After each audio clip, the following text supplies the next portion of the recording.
మనందరి ఆశాజ్యోతి బాల్క సుమలన్న గారిని ఈ యొక్క సమావేశాన్ని ఉద్దేశించి మాట్లాడాల్సిందో కోరుతూ అందరూ గట్టిగా చప్పట్లతో ఒకసారి ఆహ్వాన పలకాలి. జై తెలంగాణ, జై తెలంగాణ, జై తెలంగాణ, జై తెలంగాణ, జై భీమ్, జై భీమ్, జై భీమ్, జై తెలంగాణ, జోహార్ తెలంగాణ మన వీరులకు, జోహార్ తెలంగాణ మన వీరులకు.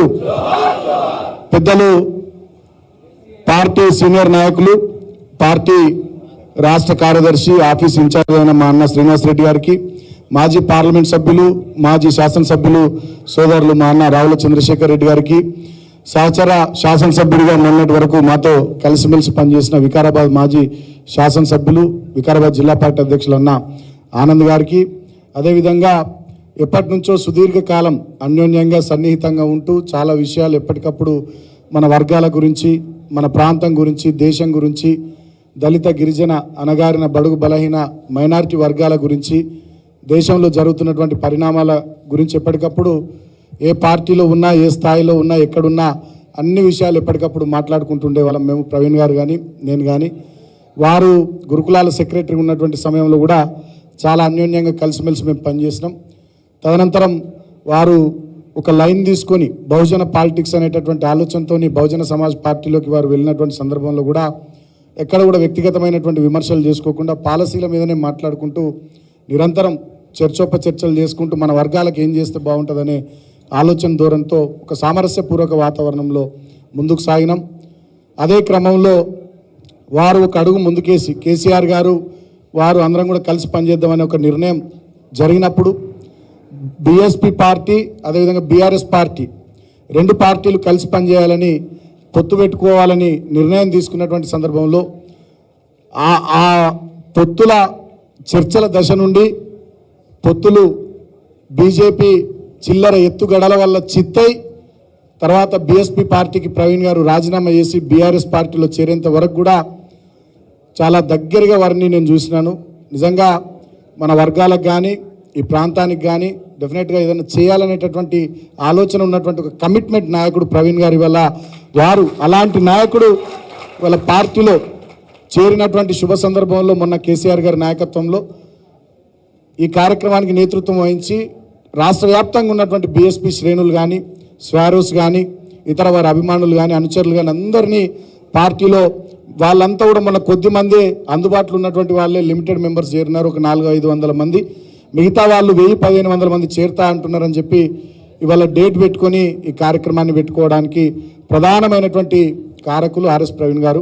నిజంగా వారికి హృదయపూర్వకంగా నేను కృతజ్ఞతలు తెలియజేస్తూ ఉన్నా.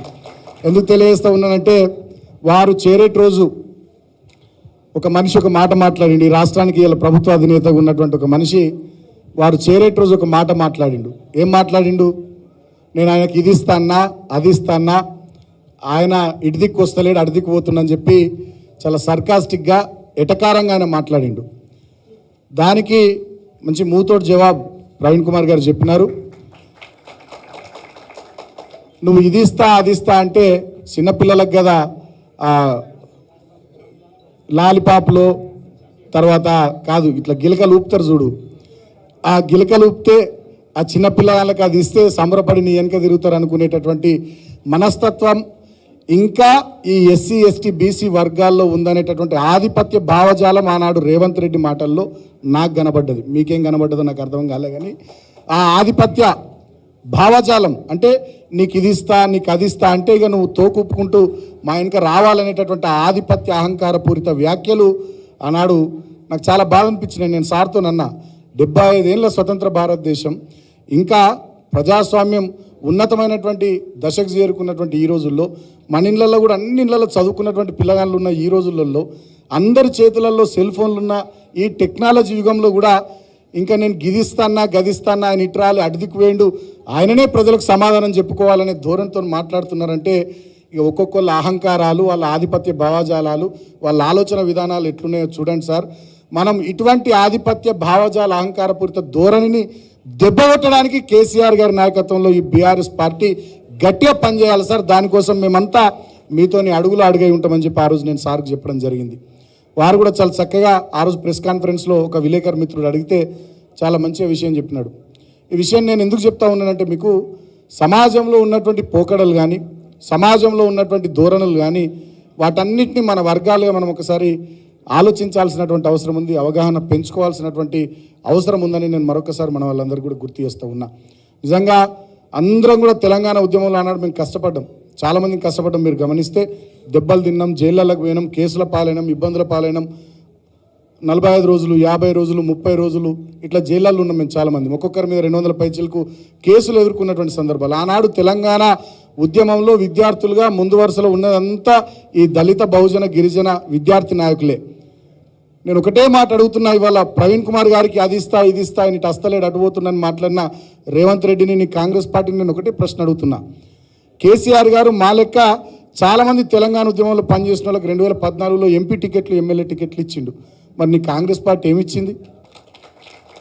ఒక పిడమర్తి రవికి ఆనాడు ఎమ్మెల్యేగా అవకాశం ఇచ్చినారు, ఒక బాల్క సుమన్కి ఎంపీగా అవకాశం ఇచ్చినారు, ఒక గాదర్ కిషోర్కి ఆనాడు ఎమ్మెల్యేగా అవకాశం ఇచ్చినారు. ఆనాడు కళాకారుడు ఉన్నటువంటి రస్మై బాలకిషన్ గారికి ఎమ్మెల్యే కేసీఆర్ గారు అవకాశం ఇచ్చినారు. ఉద్యోగ సంఘం నాయకుడు శ్రీనివాస్ గౌడ్ గారికి అవకాశం ఇచ్చినారు. డాక్టర్స్ జేఎస్ నాయకుడు బూర నర్సయ్య గౌడ్ గారికి అవకాశం ఇచ్చినారు. ఈ పేర్లు, వీళ్ళ కులాలు చూస్తే కూడా మీకు అన్ని విషయాలు అర్థమవుతాయి. కేసీఆర్ గారి ఆలోచన ధోరణి ఎట్లుంటుందో దాన్ని బట్టి అర్థమవుతుంది. అట్లా సబ్బండ వర్గాలు, అన్ని వర్ణాలు అందరూ కూడా ఎవరెవరైతే ఉద్యమంలో పనిచేస్తున్నారో వాళ్ళందరికీ ఎంపీలుగా, ఎమ్మెల్యేలుగా అవకాశాలు ఇవ్వడమే కాకుండా ప్రభుత్వం వచ్చిన తర్వాత కూడా చాలామందికి అవకాశాలు ఇచ్చారు కేసీఆర్ గారు. కార్పొరేషన్ చైర్మన్లుగాను, ఎమ్మెల్సీలుగాను, జిల్లా పరిషత్ చైర్మన్లుగాను, గ్రంథాలయ చైర్మన్లుగాను, అవకాశం ఉన్న చోట జడ్పీటీసీలుగా, ఎంపీపీలుగా, మున్సిపల్ చైర్మన్లుగా రాష్ట్ర వ్యాప్తంగా చాలామందికి అవకాశాలు ఇచ్చి బహుజన నాయకత్వాన్ని బహుముఖంగా అన్ని విధాలుగా ప్రోత్సహించినటువంటి నాయకుడు కేసీఆర్ గారు. రేపటి రోజున అదే విధానంతో, అదే ఫిలాసఫీతో, అదే పాలసీతోని ఈ పార్టీ రాబోయే రోజుల్లో మంచిగా ముందుకు సాగుతుంది. నిజంగా మీరు ఆలోచన చేయండి, అర్థం చేసుకోర్రి. మొన్న సార్తో చాలామంది వచ్చినప్పుడు నేను అక్కడ కేసీఆర్ గారి గజ్వేల్ వ్యవసాయ క్షేత్రంలో నేను అన్నా, వాడొకడు వీడొకడు ఫామ్ హౌస్ అని మా సార్ని అంటారు కదా, చూసిరా ఈ ఫామ్ హౌస్ అని నేను అడిగిన మనోళ్ళని చాలామందిని. అందరు నవ్వుకుంటా, ఏం పడబడ్డదన్న, ఇటు అంతా వరి పొలమే కదా, ఇటు పక్కకు మామిడి తోట ఉన్నది, ఇటు దిక్కు అంతా వరి చేనులే ఉన్నాయి, బయటనేమో ఆడొకటి ఈడొకటి సోషల్ మీడియాలో ఫామ్ హౌస్ అంటే మేమేదో అనుకున్నాం కదా అంటే మొత్తం ఫోటోలు తీసుకొని, వీడియోలు తీసుకొని పోయి సోషల్ మీడియాలో పెట్టురని చెప్పి మనోళ్ళకి చెప్పిన. అంటే ఉద్దేశపూర్వకంగా దుష్ప్రచారం చేయడం, ఉద్దేశపూర్వకంగా కేసీఆర్ గారి వ్యక్తిత్వాన్ని, కేసీఆర్ గారి నాయకత్వాన్ని తక్కువగా చేసి చూపెట్టే ప్రయత్నాలు ఆనాడు ఉన్నటువంటి వాళ్ళందరూ చేసినారు. ఇవాళ మన పార్టీ ఆఫీసుకు చాలామంది వచ్చిన తర్వాత మంచిగా అక్కడ భోజనాలు మేము ఏర్పాటు చేసినాం. భోజనాలు తింటున్నటువంటి సందర్భంలో కూడా మా సాయుధులు మేము అందరం ఉంటే అంటున్నారు, అన్న మంచిగా ఉందన్న, బయటకు వెళ్ళి చూస్తేనేమో ఎట్లనో అనిపిస్తుంది, లోపలికి వస్తే మీరు ఎంపీలు, ఎమ్మెల్యేలు అనేది కూడా మర్చిపోయి మీరే అన్నం పెడుతున్నారు, మీరే కూర పెడుతున్నారు, అంటే కేసీఆర్ నేర్పిన సంస్కారం మాకు ఇది అని చెప్పి చెప్పినాం. అంటే లోపలికి వచ్చి చూస్తే ఒకలా ఉంటుంది, ఒక రకంగా ఉంటుంది, బయటకు వెళ్ళి చూస్తే ఇంకొక రాగా ఉంటుంది.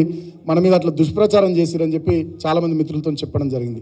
నేను ఒకటే మాట ఈ సందర్భంగా మీ అందరికీ హామీ ఇస్తూ ఉన్నా, డెఫినెట్గా ఇది మన పార్టీ, మన వర్గాల పార్టీ, బహుజనుల కోసం ఏదైనా చేయడానికి ముందుకు పోయే పార్టీ. ఎప్పుడు అవకాశం ఉన్నా ఎంతోమంది నాయకులను కింది స్థాయి నుంచి పై స్థాయి వరకు తీసుకొచ్చి నిలబెట్టి వాళ్ళని నాయకులుగా తీర్చిదిద్దిన పార్టీ. ప్రభుత్వంలో అవకాశం వస్తే ఈ బహుజన వర్గాల కోసమే చాలా మేరకు అద్భుతంగా పనిచేసినటువంటి పార్టీ. రాబోయే రోజుల్లో అదే విధానాన్ని, అదే ధోరణిని కొనసాగించుకుంటూ ముందుకు సాగుదాం. దానికి మనమందరం ఎక్కడెక్కడ అవకాశాలు ఉన్నా అక్కడక్కడ మన వాళ్ళని గెలిపించుకోవడానికి కష్టపడి పనిచేయాలి. ఇవాళ ప్రవీణ్ కుమార్ గారికి నిన్ననే అవకాశం ఇచ్చారు కేసీఆర్ గారు నాగర్ కర్నూలు పార్లమెంట్ నియోజకవర్గ అభ్యర్థిగా. దయచేసి నేను మీ అందరితో కోరుతా ఉన్నా, రాష్ట్ర వ్యాప్తంగా ఉండేటటువంటి మన శ్రేణులందరూ ఎక్కడి వాళ్ళు అక్కడ ఖచ్చితంగా కథం దొక్కాలి. మన చేతిలో సెల్ ఫోన్ అనే ఆయుధం ఉంది, దాన్ని బ్రహ్మాస్త్రంలాగా వాడాలి. దాన్ని వాడుడు మొదలు పెడితే మనకన్నా బాగా ఇంకెవడు వాడలేనంతగా ఈ పార్లమెంట్ ఎన్నికల్లో మనం వాడదాం. ఎక్కడ వాళ్ళు అక్కడ రాష్ట్ర వ్యాప్తంగా ఉన్న 12,000 పైచీలకు గ్రామ పంచాయతీలు, 140 పైచీలకు మున్సిపాలిటీలు, కార్పొరేషన్లు, 33 జిల్లాల్లో ఉన్న 119 అసెంబ్లీ నియోజకవర్గాలు, 17 పార్లమెంట్ నియోజకవర్గాల్లో ఉన్న మన శ్రేణులు, మన అభిమానులు, మన బంధువులు, మన మిత్రులు అందరినీ కూడా కదిలిద్దాం. బ్రహ్మాండంగా ఈ పార్లమెంట్ ఎన్నికల్లో బీఆర్ఎస్ పార్టీ ఎంపీ అభ్యర్థులు మన వాళ్ళందరినీ గెలిపించుకోవడానికి కృషి చేద్దాం. ముఖ్యంగా నాగర్ కర్నూలు పార్లమెంట్ నియోజకవర్గ పరిధిలో ఇప్పటికే పార్టీ చాలా సీరియస్గా డ్రైవ్ స్టార్ట్ చేసింది. ప్రవీణ్ కుమార్ గారికి కూడా ఆ దిశగా డైరెక్షన్ ఇచ్చింది. వారు కూడా అందరిని కలుస్తున్నారు, మాట్లాడుతున్నారు, ప్రిపరేటర్ మీటింగ్స్ నడుస్తున్నాయి, స్పేడ్ వర్క్ నడుస్తుంది. బ్రహ్మాండంగా నాకు ఎలాంటి అనుమానం లేదు, మంచి మెజారిటీతో ప్రవీణ్ కుమార్ గారు విజయం సాధిస్తారనేటటువంటి విశ్వాసం నాకున్నది. ఎందుకంటే నా చేయి చాలా మంచి చేయి, నా చేయి పట్టుకొని వస్తే డెఫినెట్గా మా పెద్దపల్లి ఆనాడు వెంకటేష్ నేత ఉండే నా మీద పోటీ చేసి ఎమ్మెల్యే కోడిపోయిండు, మావాడిని పట్టుకొచ్చినాం, ఎంపీ అయిపోయిండు అనుకో, ఇప్పుడు అప్పుడైతే ఎంపీ అయిండు. సో అట్లా చాలామంది మిత్రులు పార్టీలో ఎంపీలుగా ఎమ్మెల్యేలుగా మా సన్నిహితులు చాలామంది అయినారు. డెఫినెట్గా నేను పూర్తి స్థాయిలో నమ్ముతున్నా ఈ పార్లమెంట్ ఎన్నికల్లో కూడా మన వాళ్ళు చాలామంది ఎంపీలు బ్రహ్మాండమైనటువంటి మెజార్టీతో గెలుస్తారు. దాంట్లో మంచి మెజార్టీతో మన ప్రవీణ్ కుమార్ సార్ గెలుస్తారు. ఆ దిశగా సర్వేలు మొన్న నేను చెప్పినాను, సార్ ఇంట్లో మేము కూర్చున్నప్పుడు సర్వేలు కూడా 2-3 సర్వేలు వస్తే అన్ని సర్వేల్లో మనకు పాజిటివ్ ఉన్నది, మంచిగా ఉన్నది. వారి పేరు ప్రకటించిన తర్వాత బీఆర్ఎస్ గతంలో కంటే ఒక 2-3% పార్లమెంట్ నియోజకవర్గంలో పెరిగింది. సో అది ఒక క్లీన్ ఇమేజ్ ఉన్నటువంటి వ్యక్తి, ఒక విద్యాధికుడు, మాజీ ఐపీఎస్ చదువుకున్నటువంటి వ్యక్తి, గురుకులాల సెక్రటరీగా గురుకులాల్లో ఒక 10 లక్షల మంది విద్యార్థులను మంచిగా తీర్చిదిద్దినటువంటి వ్యక్తి, ఒక మంచి ఆలోచన విధానము, క్రమశిక్షణ, ఒక ఉన్నతమైనటువంటి వ్యక్తిత్వం, నడవడిక ఉన్నటువంటి నాయకుడిగా వారిని నాగర్ కర్నూలు పార్లమెంట్ నియోజకవర్గ ప్రజలు చూస్తున్నారు, గమనిస్తున్నారు. అడిదిక్కున్న వాళ్ళ గురించి మనం పెద్దగా మాట్లాడే అవసరం లేదు. వాళ్ళ సంగతి ఏందో, వాళ్ళు రొటీన్ పొలిటీషియన్స్, గతంలో నుంచి వాళ్ళు ఇటు అటు ఇక ఎటుపడతట్టు తిరిగి చివరిగా ఇప్పుడు పోటీ చేస్తున్నటువంటి వాళ్ళు కాబట్టి వాళ్ళేందో ప్రవీణ్ కుమార్ గారు ఏందో ప్రజలకు కూడా అర్థమైపోయింది. కాబట్టి మంచి మెజార్టీ మనం అక్కడ సాధిస్తాం. కానీ నేను మీ అందరితో కోరేది ఏంటంటే అందరికీ మళ్ళీ మనం నాగర్ కర్నూలులో పడితే ఇబ్బంది అవుతుంది. మా దాసరి ఉష గారు ఇక్కడనే ఉన్నారు, మీరు దయచేసి పెద్దపల్లిలో పనిచేయాలి. అట్లనే ఏ నియోజకవర్గానికి సంబంధించినటువంటి వాళ్ళంతా కూడా ఆయా నియోజకవర్గాల్లో మనం పనిచేస్తూ మన పార్టీ ఎంపీ అభ్యర్థులను గెలిపించుకోవడానికి మనం కష్టపడాలి, కృషి చేయాలి. మనోళ్ళందరికీ సార్నే గెలిపించుకుందామని అందరికందరూ చలో నాగర్ కర్నూలు ప్రోగ్రాం పెట్టుకొని మీరంతా పోతే మళ్ళీ మనకి ఇబ్బంది అవుతుంది. ఎవరి పార్లమెంట్ నియోజకవర్గాల పరిధిలో వాళ్ళని పనిచేసుకుంటూనే అక్కడ ఆ ఏరియాలో మహబూబ్ నగర్ జిల్లా కానీ కొంత part of Khammam, part of Nalgonda జిల్లాలకు సంబంధించినటువంటి వాళ్ళు ఎవరన్నా దగ్గర ఉండేటటువంటి వాళ్ళు ఒక చేస్తే బెటర్ తప్ప ఇక మిగతా అన్ని నియోజకవర్గాలను ఇడ్చబెట్టి మన వాళ్ళందరూ అక్కడికే పోతే మళ్ళీ అది మనకు మంచిది కాదని చెప్పి సందర్భంగా నేను తెలియజేస్తూ మన స్వారోస్ కూడా అందరిగా మరొకసారి మనం విశ్వరూపం చూపెట్టాలి. ఎందుకంటే నేను కూడా స్వారోనే. చొప్పదండి మండలం రుక్మాపూర్ గురుకుల పాఠశాలలో చదువుకున్న నేను ఇంటర్మీడియట్ వరకు 8 సంవత్సరాలు నేను చదువుకున్నా. అంతకుముందు మాది పెంబట్ల వాళ్ళు ఉండే, పెంబట్ల కోనాపూర్ సారంగపూర్ మండలంలో ఉంటుండే. సో 5వ తరగతి నుంచి 8వ తరగతి దాకా అక్కడ, 9వ తరగతి దాకా ఆడ చదువుకున్నాం. 10 నుంచి ఇంటర్మీడియట్ రుక్మాపూర్లో చదువుకున్నాం. ఇప్పుడు ఆ స్కూల్ బ్రహ్మాండంగా సార్ ఆధ్వర్యంలోనే కేసీఆర్ గారి ఆశీర్వాదంతో నాది సైనిక్ స్కూల్ కూడా అయింది, రుక్మాపూర్ సైనిక్ స్కూల్ కూడా అయింది. సో మనలాంటి వాళ్ళందరూ ఎందరో మంచిగా చదువుకొని గురుకులాల్లో చదువుకొని యూనివర్సిటీ స్థాయికి వచ్చి ఇంకా పై స్థాయికి ఎదిగి వివిధ హోదాల్లో ఉన్నటువంటి వాళ్ళందరినీ కూడా ఈ పార్లమెంట్ ఎన్నికల సందర్భంగా వాళ్ళని కూడా టచ్ చేద్దాం. ఎక్కడెక్కడ స్థిరపడ్డోళ్ళు ఉన్నారో వాళ్ళందరినీ కూడా టచ్ చేసి మొత్తం స్వారోస్ అంతా రంగంలోకి దిగి ఈ తెలంగాణ కొంతమంది చేతిలో ఆధిపత్య భావజాలం ఉన్నటువంటి అహంకార ధోరణితో కూడినటువంటి మనస్తత్వం ఉన్నటువంటి వాళ్ళ చేతిలో, ఒక నయా దేశ్ముఖ్ చేతిలో ఈ తెలంగాణ బందీ కాబోతా ఉంది. కాబట్టి దాని నుంచి విముక్తి కల్పించడానికి డెఫినెట్గా బహుజన పార్టీ, బహుజన బిడ్డల పార్టీ, బహుజన వాదాన్ని తలకెత్తుకొని ముందుకు పోయే భారత రాష్ట్ర సమితి లాంటి పార్టీ ఎంపీలు గెలిచేటట్టుగా మనమందరం ముందుకు సాగుదామని చెప్పి మన స్వారోస్ను కూడా అందరినీ అన్ని పార్లమెంటు నియోజకవర్గాల పరిధిలో యాక్టివ్ చేసుకునే కార్యక్రమాన్ని కూడా తీసుకుందాం. సోషల్ మీడియాను కూడా బ్రహ్మాండంగా ట్విట్టర్ కానీ, ఫేస్బుక్ కానీ, వాట్సాప్ కానీ, ఇన్స్టాగ్రామ్ కానీ, యూట్యూబ్ కానీ వాటిని కూడా బాగా వాడుకుందాం. మొన్న సార్ ఒక మంచి మాట చెప్పినారు. సోషల్ మీడియాలో మిత్రులు కొంతమంది నన్ను విమర్శిస్తున్నారు, ఎంత తీసుకున్నాడు, ఏం తీసుకున్నాడు అని. నేను ఏం తీసుకోలే, తీసుకునేట్టున్నైతే అడిదిక్కే పోతుంటి కదా, ఇడిదిక్కు ఎందుకు వచ్చినా, మన జాతులకు ఏమైనా చేద్దామనే ఆలోచనతో వచ్చినా అని సార్ చెప్పారు. సో కొంతమంది మనల్ని అర్థం చేసుకున్నటువంటి వాళ్ళు కూడా అవగాహన లోపంతో, అవగాహన రాహిత్యంతో, లేకపోతే ఎవడో ఏదో చెప్పేసరికి నమ్మి వాళ్ళు మనోళ్ళైనా కూడా మన మీదనే దాడి చేస్తూ ఉంటారు సోషల్ మీడియాలో. కొంతమందికి తెలిసి, కొంతమందికి తెలియక, కొంతమంది వేరే ట్రాప్లో పడిపోయి అట్లా చేస్తుంటారు. అటువంటి వాళ్ళకు కూడా మనలాంటి యూత్, మన స్వారోస్, మనమంతా కూడా సోషల్ మీడియాలో కొంత యాక్టివ్ ఉండి అటువంటి వాళ్ళకు కూడా సమాధానం ఇచ్చి మనం ఈ నిర్ణయం ఎందుకు తీసుకున్నాం, ఈ పార్టీతో ఎందుకు ముందుకు సాగుతున్నాం, ఈ పార్టీ పాలసీలు ఏంది, ఈ పార్టీ ఆలోచన విధానం ఏంది, ఇవన్నీ కూడా మరొకసారి సోషల్ మీడియా వేదికగా చర్చ జరగాల్సినటువంటి అవసరం ఉంది. నేనేదో ఊరికే చెప్పాలి కాబట్టి నేను చెప్పట్లే, గల్లా ఎగరేసి చెప్తా ఉన్న బీఆర్ఎస్ పార్టీ గొప్పతనం. ఈ దేశంలో ఒకే ఒక్క నాయకుడు 125 అడుగుల డాక్టర్ బాబాసాహెబ్ అంబేద్కర్ విగ్రహం పెట్టిన ఏకైక నాయకుడు కేసీఆర్. అందుకోసం మేము కేసీఆర్ గారి నాయకత్వాన్ని బలపరుస్తాం.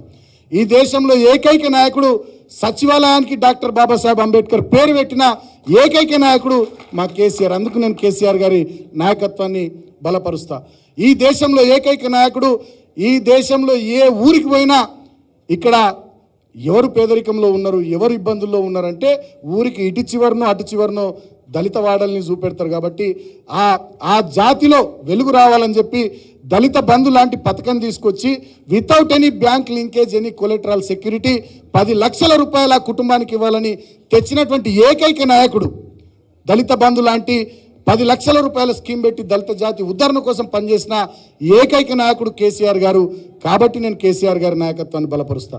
అదేవిధంగా 1000కి పైగా గురుకులాలు పెట్టి ఎస్సీ, ఎస్టీ, బీసీ మైనారిటీల పిల్లలకు బ్రహ్మాండమైనటువంటి ఇంగ్లీష్ మీడియం చదువులు, చిరెక్ స్కూల్లో, ఓక్రిడ్ స్కూల్లో ఎటువంటి ఇంగ్లీష్ మీడియం చదువులు చెప్తారో అటువంటి చదువులు చెప్పించిన నాయకుడు కేసీఆర్ గారు.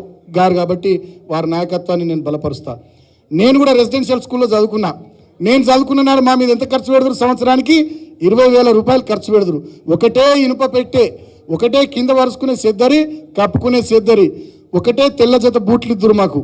కానీ కేసీఆర్ గారు ముఖ్యమంత్రి అయినాక ఒక్కొక్క విద్యార్థి మీద సంవత్సరానికి 1,25,000 రూపాయలు ప్రవీణ్ కుమార్ గారి నాయకత్వంలో, వారి నేతృత్వంలో ఖర్చు పెట్టినారు. కాబట్టి కేసీఆర్ గారి నాయకత్వాన్ని నేను బలపరుస్తా. ఇవాళ ఎన్ని స్కీమ్స్ తీసుకొచ్చినారు కేసీఆర్ గారు దళిత, గిరిజన, బడుగు, బలహీన వర్గాల కోసం. కాబట్టి వారి నాయకత్వాన్ని అవుట్రైట్ బలపరుస్తామని చెప్పి మనం గట్టిగా మాట్లాడాలి.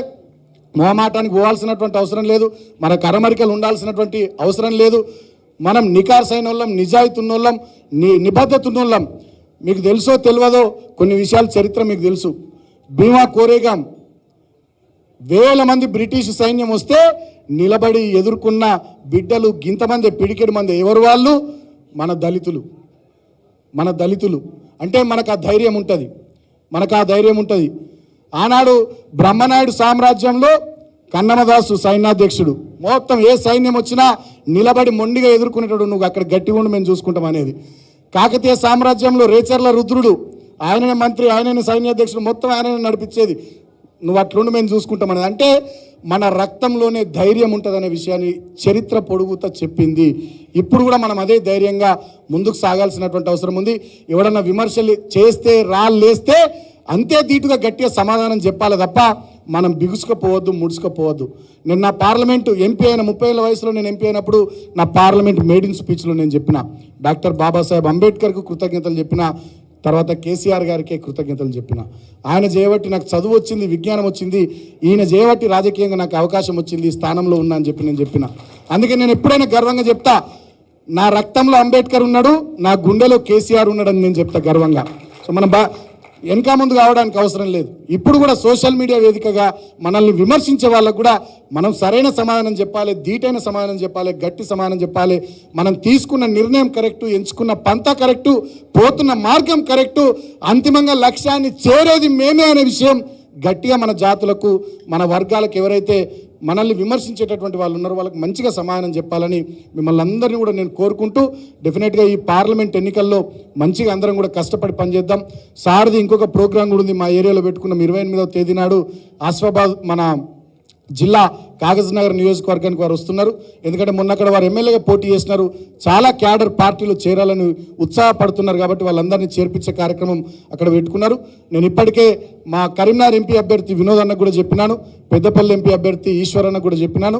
ఆ ఎన్ రూట్లో భాగంగా కరీంనగర్లో ఒక ప్రోగ్రాం, పెద్దపల్లిలో, గోదావరిఖనిలోనూ ఇంకొక ప్రోగ్రాం 2 పార్లమెంట్ నియోజకవర్గాలకు సంబంధించి పెట్టుకుందామని చెప్పినాను. అట్లనే ఇతర నియోజకవర్గాల్లో కూడా వీరు నాగర్ కర్నూలు పార్లమెంట్ ఎంపీ అభ్యర్థిగా నామినేషన్ వేయడానికంటే ముందే ఇతర నియోజకవర్గాల్లో కూడా కొన్ని కార్యక్రమాలు పెట్టుకోవాలని చెప్పి అనుకున్నాం. నిన్ననే పద్మారావు గౌడ్ గారితో నేను మాట్లాడడం జరిగింది. సికింద్రాబాద్లో కూడా త్వరలోనే ఒక మంచి కార్యక్రమం ప్రవీణ్ కుమార్ గారి ఆధ్వర్యంలో పెట్టుకుందాం, డేట్ కూడా తీసుకోమని పద్మారావు గౌడ్ అని నాకు నిన్ననే చెప్పినాడు. నేను సార్కు ఉదయం చెప్పినాను. సో నాగర్ కర్నూలు నియోజకవర్గంలో వారు పోటీ చేసుకుంటూనే ఎక్కడెక్కడ రాష్ట్ర వ్యాప్తంగా మనకు పార్టీ ఎంపీ అభ్యర్థులకు వారు సాయం చేయగలుగుతారో, హెల్ప్ చేయగలుగుతారో, పార్టీకి ఎక్కడెక్కడ ప్రయోజనకరంగా వారు సేవలు వినియోగించగలుగుతారో ఈ వారం రోజుల లోపల. ఎందుకంటే మళ్ళీ వారం తర్వాత సార్ మనకు దొరకడు, మనం సార్కు దొరకం, బిజీ అయిపోతారు. కాబట్టి ఈ వారం రోజుల లోపలనే జిల్లాలలో మన కార్యక్రమాలు ఉంటే వాటన్నిటి కూడా పూర్తి చేసుకుందాం, కోఆర్డినేట్ చేసుకుందాం. దయచేసి మీ అందరికీ మరొకసారి స్వాగతం పలుకుతూ, మంచిగా మీరు, మేము, పాత కొత్త అందరం పాలు నీళ్ళలాగా కలిసిపోయి కేసీఆర్ గారి నాయకత్వంలో బ్రహ్మాండంగా ముందుకు సాగుదాం. తెలంగాణ పునర్నిర్మాణం, తెలంగాణ మంచిగా గొప్పగా ముందుకు సాగేటట్టుగా మనం అందరం కృషి చేద్దామని చెప్పి మీ అందరికీ కూడా నేను తెలియజేసుకుంటూ, ఇంత పెద్ద ఎత్తున విచ్చేసిన మీ అందరికీ హృదయపూర్వకంగా స్వాగతం పలుకుతూ, ఎక్కడన్నా ఏమన్నా ఏర్పాట్లలో ఇక్కడ కానీ భోజనం కాడ కానీ ఎక్కడన్నా ఏమన్నా చిన్న చిన్న ఇబ్బందులు ఉంటే మనసులో పెట్టుకోవద్దు. మనమంతా ఒక కుటుంబం. ఇది అంబేద్కర్, పూలే, ఛత్రపతి సాహు మహారాజ్, కాన్షీరామ్, కేసీఆర్ మనందరి కుటుంబం కాబట్టి, మనమందరం ఒక కుటుంబం కాబట్టి చిన్న ఏమన్నా లోటుపాట్లున్నా మనసులో పెట్టుకోవద్దని మనస్ఫూర్తిగా కోరుకుంటూ, మన వాళ్ళు కూడా హైదరాబాద్, రంగారెడ్డి, చేవెళ్ళ, మల్కాజ్గిరి ఇటువైపు వాళ్ళు కూడా కొంత యాక్టివ్గా ఉండేటోళ్ళు కూడా రెగ్యులర్గా పార్టీ ఆఫీస్ వైపు రావాలి. మా శ్రీనివాస్ రెడ్డి గారు ఉంటారు, మా రాహుల్ చంద్రశేఖర్ రెడ్డి గారు ఉంటారు. రెగ్యులర్ ఇటు దిక్కు రావాలి. ప్రెస్ కాన్ఫరెన్స్లు కానీ అవి కానీ ఇవి కానీ ఏమున్నా ఇన్వాల్వ్ కావాలి. టీవీ చర్చలకు పోయేటోళ్ళు కూడా కొంతమంది మా చంద్రశేఖర్ రెడ్డి అన్నతో మాట్లాడి అది కూడా ప్లాన్ చేసుకోవాలి. తర్వాత మాకు పైన టెక్సెల్ ఉంది, బీఆర్ఎస్ టెక్సెల్ ఉంది. సోషల్ మీడియాలో యాక్టివ్గా కొంతమంది ఉన్నారని చెప్పి ప్రవీణ్ సార్ చెప్పినారు. సో వాళ్ళందరినీ కూడా టెక్సెల్కి అటాచ్ చేస్తాం. సో దాంట్లో కూడా మొన్నటిదాకా ఎవరైతే ఐటీ వింగ్లో అటువైపు బాగా యాక్టివ్గా సోషల్ మీడియాలో పనిచేస్తున్నారో వాళ్ళందరికీ కూడా 1-2 సార్లు ఇక్కడ మన టెక్సెల్ వాళ్ళతో ఇంటరాక్షన్ చేపిస్తే, సో పార్టీ లైను, మన ఆలోచన విధానం, మనం ఏ రకంగా ముందుకు పోవాలేంది అన్ని విషయాలు వాళ్ళు కూడా షేర్ చేసుకుంటారని చెప్పి ఈ రకమైనటువంటి కార్యక్రమం కూడా తీసుకుందామని మీ అందరికీ పేరు పేరున తెలియజేస్తూ, నేను ఎందుకు కొంత సమయం ఎక్కువ తీసుకున్నానంటే సార్కు 6 గంటలకు మైక్ ఇద్దామని నేను అనుకున్నా. 6 గంటలకు మైక్ ఇస్తే అన్ని టీవీలలో లైవ్ వస్తుందనే ఆలోచనతోనే కొంత సమయం, వాళ్ళు కూడా టీవీలో లేరు చూస్తున్నారు కాబట్టి కొంత సమయం నేను ఎక్కువ తీసుకున్నా. సో మరొకసారి ప్రవీణ్ కుమార్ గారికి, వారితో పాటు ఇవాళ పెద్ద ఎత్తున వివిధ జిల్లాల నుండి వచ్చి పార్టీలో చేరుతున్న మీ అందరికి కూడా స్వాగతం పలుకుతూ, నాకు ఒక చిన్న లోటు అనిపిస్తున్నది. మేమే మాట్లాడినాం, చంద్రశేఖర్ అన్న నేను, మా ఆనందాన్ని మాట్లాడకపోతే నాకు లోటు అనిపిస్తుంది. మా అన్న కూడా ఒక 5 నిమిషాలు మాట్లాడాల్సిందిగా కోరుతూ, జై తెలంగాణ, జై తెలంగాణ, జై భీమ్. ఇవి 2 మనకు కామన్ స్లోగన్స్ అయిపోవాలి. జై భీమ్, జై తెలంగాణ. జై భీమ్, జై తెలంగాణ, జై తెలంగాణ, జై తెలంగాణ. Thank you. ఇప్పుడు మా మాజీ శాసనసభ్యులు అన్న ఆనంద్ గారు మాట్లాడతారు.